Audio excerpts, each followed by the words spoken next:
Oh, hey there, went to Arizona this year again. Here's some highlights of my trip and some cool stuff about Arizona. The Grand Canyon State, the Copper State, the Valentine State, known for their copper, cattle, cotton, citrus, and climate, which we won't talk about any of that.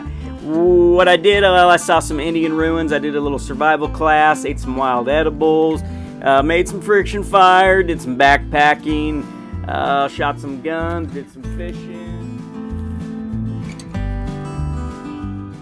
This is a javelina, or a peccary, often confused with pigs of the old world but are not related, but some folks might call them a New World pig. They are found in Arizona, New Mexico, and Texas, and south of the border all the way down to Argentina.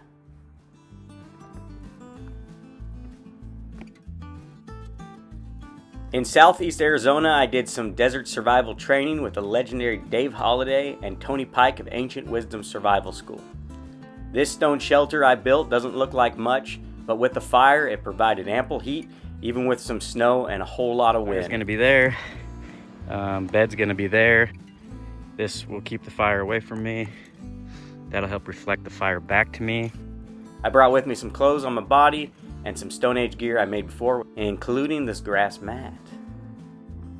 Here's my digging stick. It's helping me get wood. It's helping me leverage some of these rocks. I brought my rabbit stick. I got a gourd. I've been drinking straight out of the cow tank with cows. There are some ducks over there. Here's my 2 blades, which I have used. I do have some Century Agave. I don't have a bow yet, but this would be my bow drill set right there. That right there. That I could use for string if this doesn't hold up. And I got this big hand drill. It'll be like this. It's actually probably too big. So yeah, these rocks will warm up.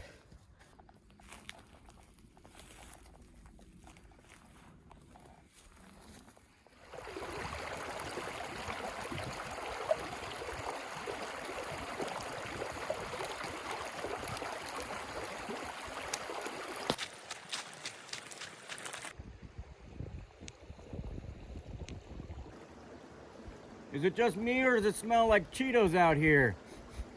If you don't have a bag of Cheetos with you, you might need to eat some wild edibles. Papago lily has another name, but I'm not going to repeat it. That's a big guy. Yeah, they look kind of like onions. So you can just see this whole hillside, these little like grassy things sticking up. There's always some kind of food underneath. You just peel off this brown stuff, you get to this beautiful white flesh. These ones have a really unique taste. They're like, it's like a kind of creamy onion potato, sort of. Kind of buttery. So you can eat like the whole white part. You can eat the flowers too. This here is watercress. I believe it's in the mustard family. That's what I believe. Kind of spicy. Apparently it grows all year round in all kinds of creeks, even harsh winter, cold places.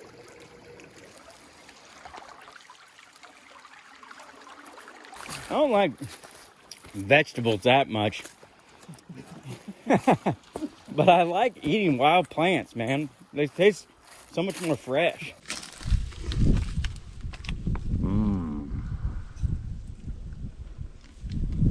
You want one? Yep. These ones are weird, they're turning white.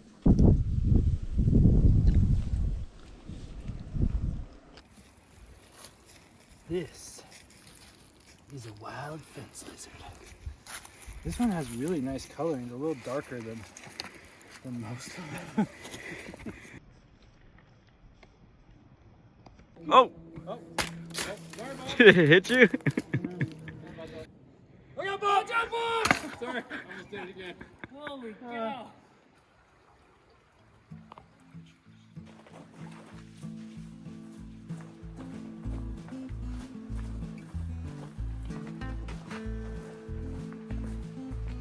On the trail, I spotted a pottery shard. Then we found a few more. And then a few more. Until eventually we saw hundreds. The hillside has pottery shards everywhere. You just get the the eye for it. The pieces are okay size. Yeah.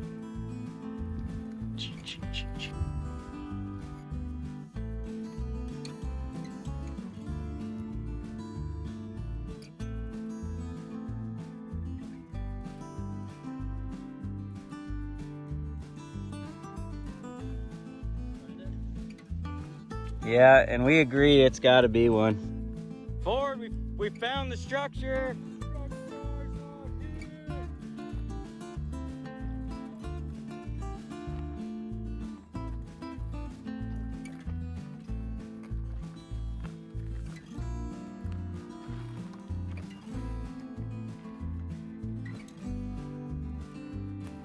Dude, this is a big complex.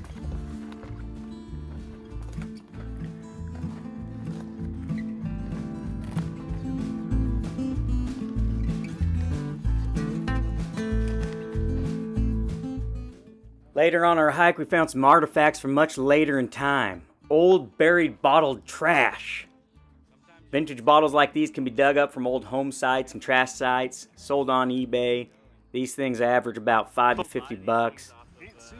But if you got the right rare bottle, it can be up in the thousands of dollars.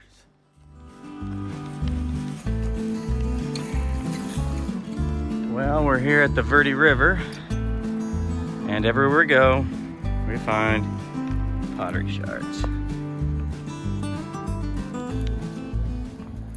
In this location right above the Verde River, we found more Indian ruins and 3 modern graves right near them. Before I was born. There's another thing here. And then there's a pack rat nest and a bunch of pottery shards. Which dog? To get to this remote part of the Verde River, you can hike on down, illegally drive your machine down the creek, float on down the Verde River, or land your plane on a remote airstrip. Backcountry horseshoes. The Verde River is a beautiful place. Water is underrated in the desert, to say the least. I'm grateful that these wild places exist, even in the year 2022. God bless all the children and human beings, and God bless Ukraine. Thanks for my friends, and check out my website and maybe buy a shirt if you're so inclined.